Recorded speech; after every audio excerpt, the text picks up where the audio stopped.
மதுரை திருப்பரங்குன்றத்தில் வைகாசி விசாகம். ஆயிரக்கணக்கான பக்தர்கள் பால்குடம் காவடிகள் எடுத்து வேண்டுதலை நிறைவேற்றம். அரோகரா கோஷத்துடன் ஆயிரக்கணக்கான பக்தர்கள் சுவாமி தரிசனம். தமிழ் கடவுள் முருகனின் ஆறுபடை வீடுகளில் முதல் படை வீடான திருப்பரங்குன்றம் அருள்மிகு சுப்பிரமணிய சுவாமி கோவிலில் வைகாசி விசாகத்தை முன்னிட்டு ஆயிரக்கணக்கான பக்தர்கள் பால்குடம் மற்றும் காவடிகள் எடுத்து சுவாமி தரிசனம் செய்தனர். திருப்பரங்குன்றம் அருள் மிகு சுப்பிரமணிய சுவாமி திருக்கோயிலில் ஆண்டும் முழுவதும் கொண்டாப்படும் விழாக்களில் வைகாசி விசாகப் பெருவிழா பிரசித்தி பெற்றது.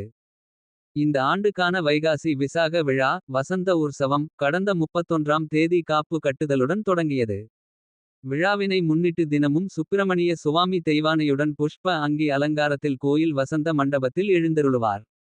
அங்கு விசேஷமாக அலங்கரிக்கப்பட்ட ஊஞ்சலில் எழுந்தருளும் சுப்பிரமணிய சுவாமி தெய்வானைக்கு சிறப்பு தீபாராதனை நடைபெறும்.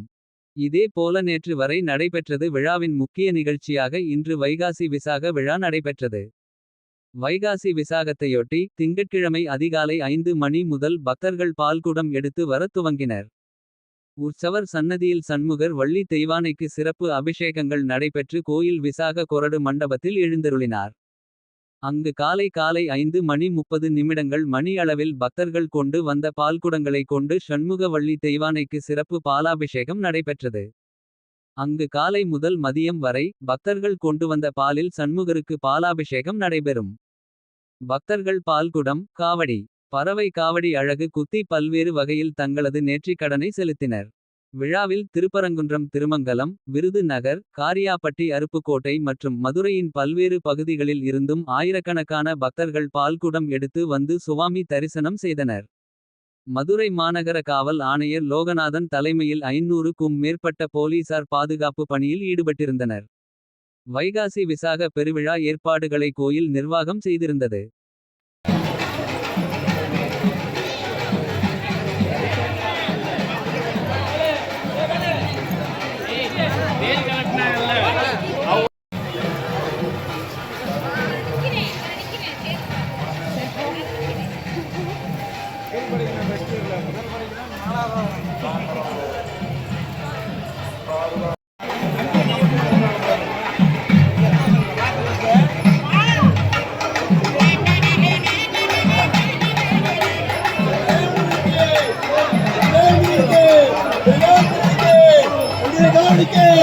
தரிசனம் செய்ய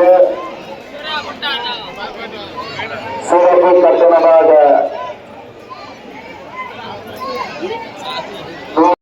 தரிசனம் செய்ய கோவில் சார்பாக கேட்டுக்கொள்ளப்படுகிறார்கள்.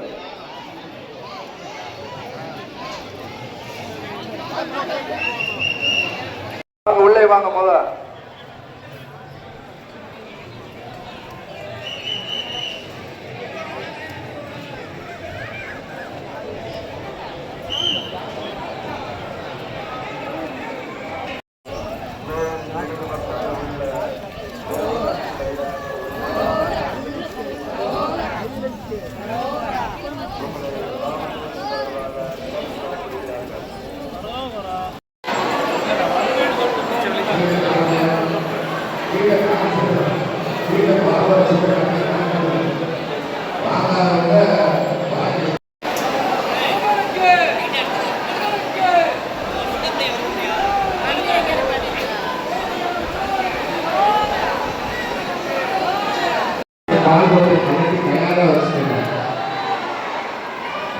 போய் கணக்காக போல கலந்து வச்சுருக்கோம்.